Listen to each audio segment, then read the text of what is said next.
Welcome.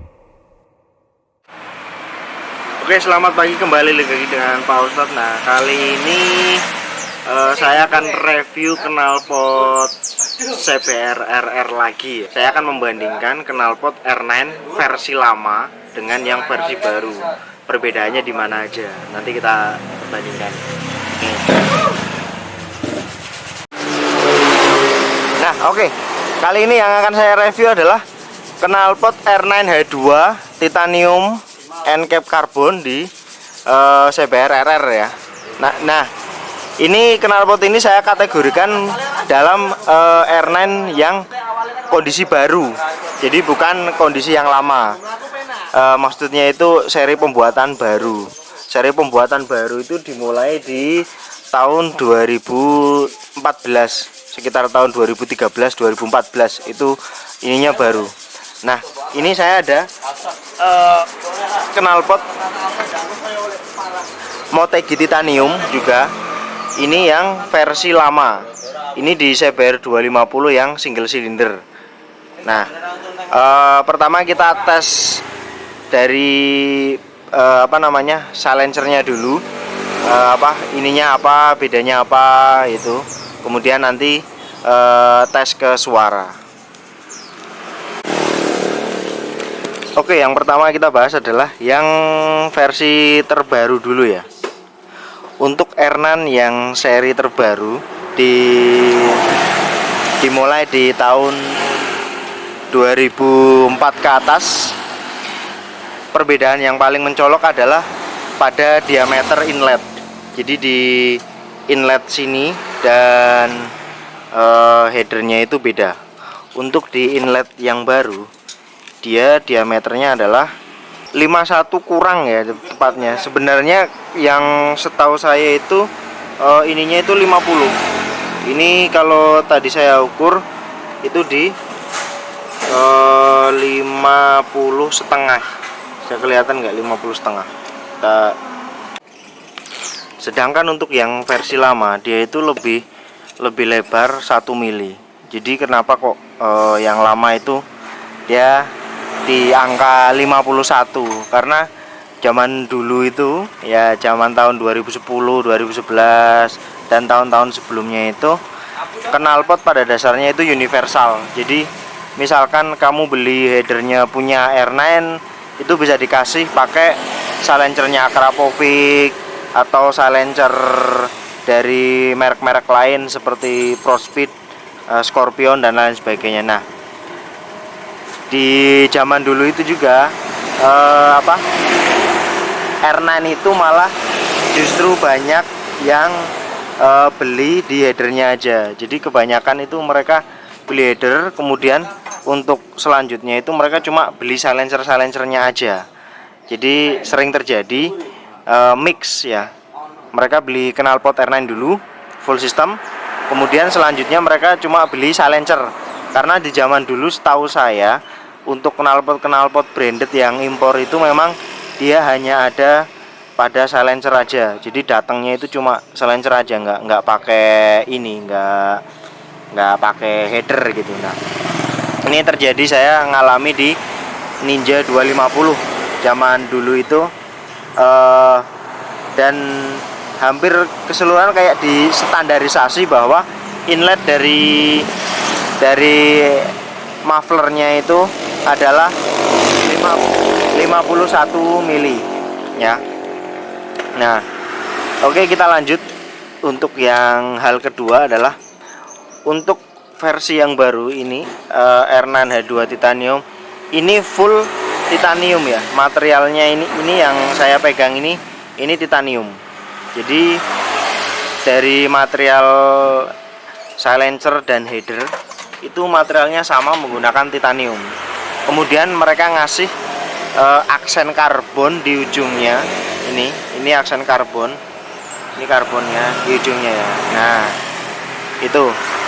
Sedangkan yang lama itu nggak full titanium ya. Yang ini stainless. Yang ini tuh stainless. Yang ini stainless, kemudian titaniumnya itu ada di depan di sini. Headernya stainless jelas. Ini stainless ya. Ini titanium, stainless. kemudian ujungnya pakai aksen karbon juga. Itu yang kemudian adalah logo R9 yang lama itu seperti ini. Sebenarnya ini apa ya, awalnya itu bukan R9 tapi RG. Ini huruf G ya, kepanjangannya itu dari Racing Generation. Jadi R9 itu sebenarnya ini R dan G, R dan huruf G, jadi Racing Generation.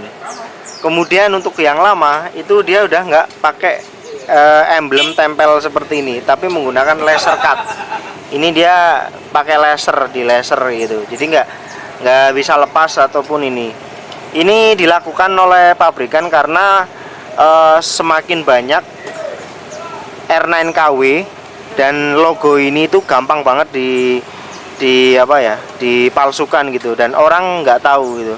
Saya dulu pernah nemuin store di Jogja, dia di blacklist sama R9 karena dia jualan R9 palsu, dan saya bilang hampir 80% sama, cuma kalau dilihat dari kerapiannya memang kelihatan beda kok. Yang terutama waktu itu saya lihat di bagian sini. Nah, di bagian ininya itu kalau R9 KW itu nggak simetris antara kanan dan kiri. Jadi kayak agak bengkok ke kiri atau ke kanan gitu loh. Itu R9 KW zaman dulu, dan orang nggak tahu karena orang zaman 2010 ke era 2013 orang taunya R9 ori itu mereka patokannya adalah pada last charging. Jadi mereka itu kalau ini R9 ori itu last charging gitu.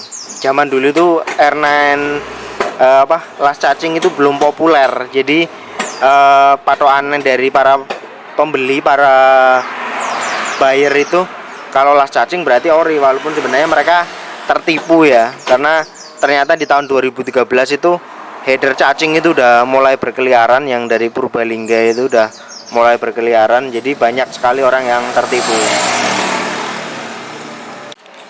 Oke, lanjut lagi tentang ini. Yang kedua adalah kalau kalian bisa lihat di R9 Titanium H2 ini enteng banget ya, enteng. Bahkan saya bilang terlalu enteng, walaupun materialnya titanium. Harusnya dia ada sedikit berat gitu. Nah, ternyata adalah karena entengnya itu dipengaruhi juga oleh tidak adanya namanya glass wool. Jadi kan kalian ini bertanya-tanya, kok R9 Titanium itu suaranya kenceng banget, itu karena sepele, nggak ada glass wool itu, karena di dalamnya ini nggak ada glass. Saya dulu pernah buka soalnya. Jadi teman saya itu punya ini R9 ini, dia merasa bahwa suaranya terlalu menggelegar. Jadi saya ngomong ya diganti aja glass woolnya gitu.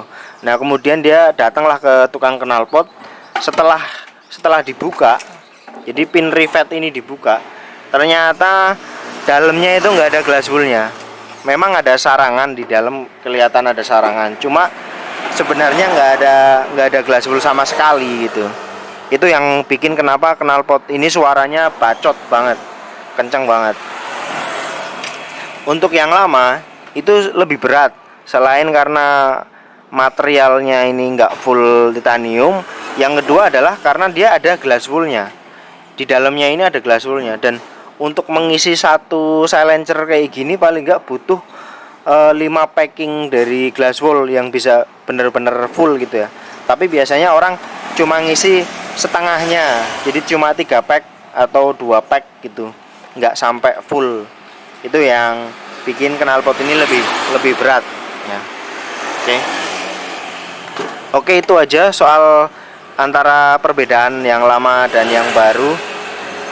Nah, untuk sebenarnya bagus yang mana gitu, bagusnya kalau saya bilang saya lebih suka ke R9 yang baru karena teknologi. Yang pertama, semakin baru teknologinya semakin canggih. Jadi ada fitur dari lebih enteng ini dan lain sebagainya itu.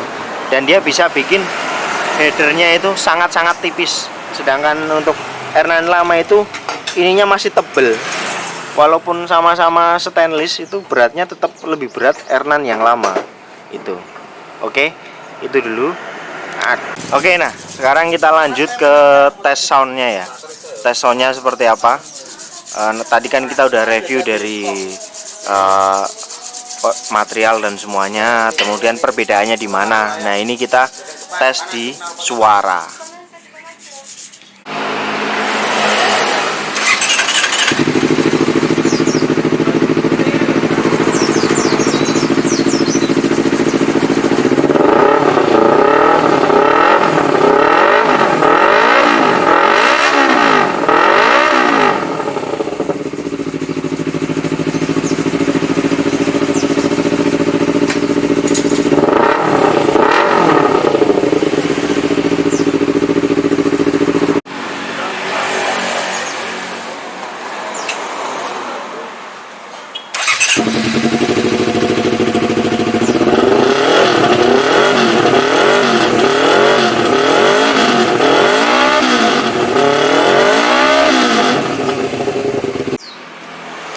Oke, untuk silencer yang lama, ketika saya coba, suaranya itu kayak ada cempreng dari plat di dalam sarangannya, karena ini kosong ya.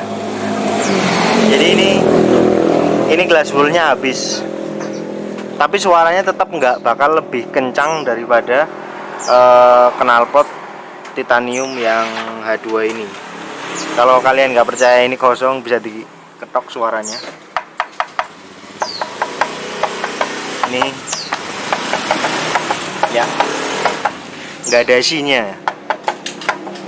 karena habis. Nah, oke. Untuk selanjut perbedaan yang terakhir ini tadi saya lupa sampaikan adalah, jadi kalau silencer dari R9 lama ke header baru dia masuk, tapi dia bakal longgar. Ini ya. Nih. Nah, dia kalau ini bakalan bocor, tapi bisa masuk.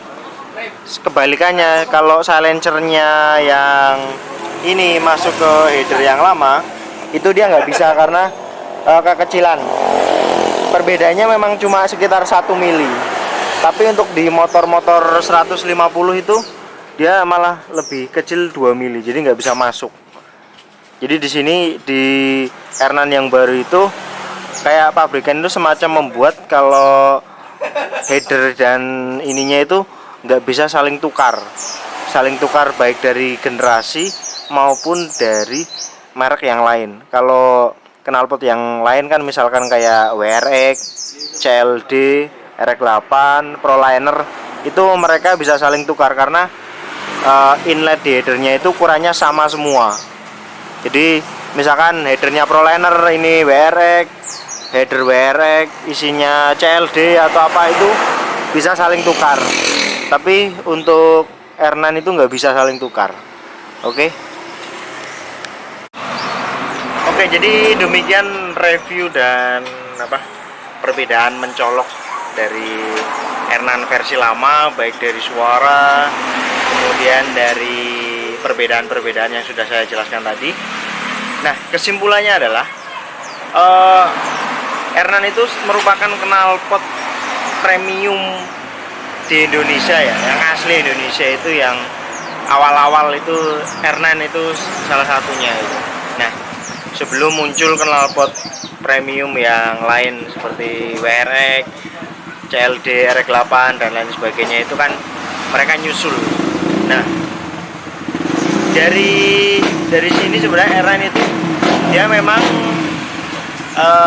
melebarkan pasarnya di pasar untuk menggerus pasar knalpot impor branded, karena untuk sampai saat ini harga yang dikeluarkan oleh R9 itu udah mepet-mepet ke harga knalpot impor. Nah, tapi mereka melakukan itu dengan memberikan kualitas yang sepadan atau lebih baik daripada ini knalpot impor. Jadi di situ apa? Mereka seperti memberikan value apa ya? Value tersendiri terhadap knalpot produk dari mereka. Nah, sekarang ini pun Ernan sudah masuk ke ranah MotoGP di Moto2, kemudian mereka udah ngimpor baik ke negara sebelah kayak Malaysia, Vietnam, Thailand dan lain sebagainya. Jadi memang untuk itunya dah. Jadi demikian video kali ini, semoga video ini bisa bermanfaat jadi referensi buat kalian, khususnya CBR 250RR, kemudian juga buat sedikit sejarah tentang Ernan dan berikut perbedaannya biar kalian nggak salah beli. Jadi misalkan kalian dapat Ernan yang ternyata versi lama, kalian masukin ke baru nggak masuk, atau kalian punya header knalpot lain tapi kalian dapat silencer R9 yang baru, kalian tempelin ke headernya itu nggak masuk. Jadi seperti itu. Stay young, ride fast.